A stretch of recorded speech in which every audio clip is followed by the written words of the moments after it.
तो जो हमारा अगला सवाल है उसमें सारा का सारा जितना भी मैंने अभी तक पढ़ाया है, ठीक है, इस फॉर्मूले पे बेस, ये इस फॉर्मूले पे बेस, वो उसमें सारे के सारे पैंतरे लगेंगे। ठीक है, तो हमें वो सवाल देखना है कैसे करना है। तो इसमें क्या है, चलो सवाल देखते हैं पहले क्या सवाल है हमारे पास। तो प्राइस शुगर का बढ़ जा रहा है 20%, जिसकी वजह से 20 किलो कम चीनी खरीद रहा है 300 रुपये में। ठीक है, 300 रुपये में 20 किलो कम चीनी खरीद रहा है। तो इसको दो तरह से किया जाता है। तो पहले तो वही करते हैं जिससे हमने सीखा। तो क्या प्राइस जो है वो 20% बढ़ जा रहा है। तो पहले अगर प्राइस P1 था और अब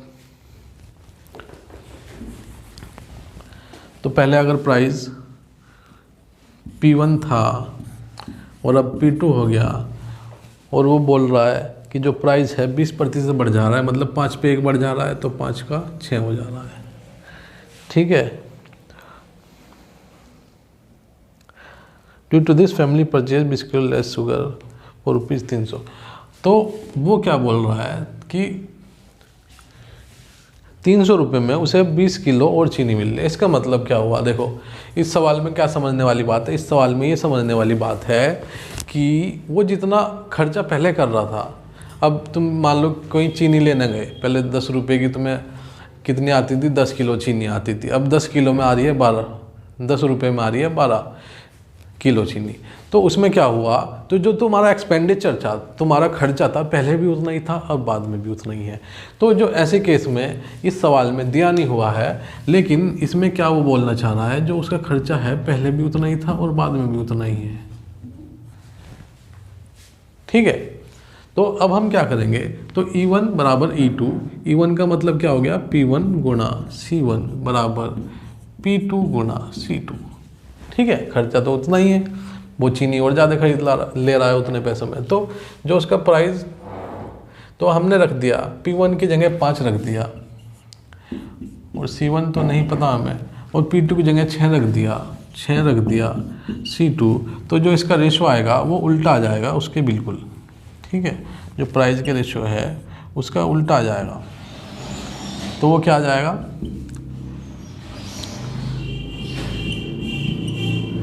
ठीक है, देखो आप देख पा रहे होंगे C2 5,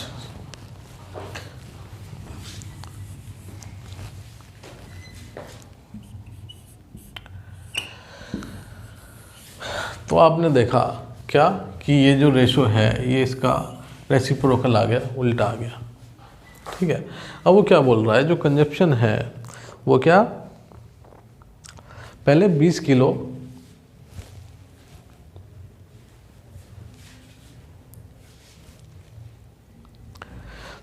तो वो क्या बोल रहा है, 12 किलो कम चीनी खरीद रहा है। तो यहाँ पे कितना कम खरीद रहा है, 1, और वो बोल रहा है सवाल अनुसार 12 किलो, तो 1 हो गया 12 किलो के बराबर।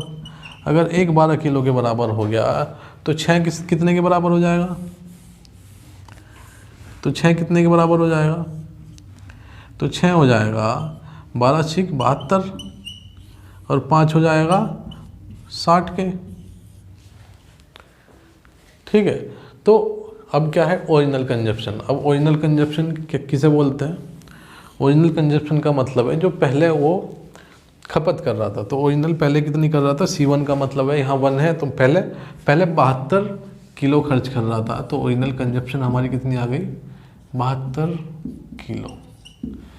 और जो हमारी करंट कंजप्शन है, करंट का मतलब जो अब आ गई घटाने के बाद करंट खपत, तो वो कितना आ गया, 5 किलो, सॉरी 5 60 किलो। ठीक है, अब वो क्या पूछ रहा है कि ओरिजिनल प्राइस और पहले वाला प्राइस। तो देखो यहाँ पे क्या है, जो हमारी ओरिजिनल खपत थी, जो पहले खपत थी, वो कितनी थी, 72 किलो, वो सवाल अनुसार 300 रुपये में खरीद रहा है। ठीक है, तो 1 किलो की कीमत क्या होगी, 1 किलो की कीमत होगी 30, 300 बटे 72 तो 6 कम 6, 6 दूनी 12, 6 पंजे 30 और ये हो गई 25/6, 25/6। तो 25/6 को करेंगे तो 6 चौक 24, 6 कम 6, तो लगभग इतने रुपीज़ प्रति किलो आ गया। ठीक है, ये हो गई हमारी क्या, ओरिजिनल कंजप्शन। इसी तरह से हम निकालेंगे, क्या निकालेंगे, करंट कंजप्शन। अब क्या है कि अब आ रहा है 60 किलो, 60 किलो आ रहा है कितने में, 300 रुपये में। तो 1 किलो कितने में आएगा, 1 किलो आएगा 300/60, 5। तो अब जो उसका रेट हो गया, प्राइस हो गया, वो 5 रुपये प्रति किलो हो गया। तो जो हमें 4 चीज़ पूछी हुई थी, क्या 4 चीज़ पूछी हुई थी, current consumption, original consumption, current consumption,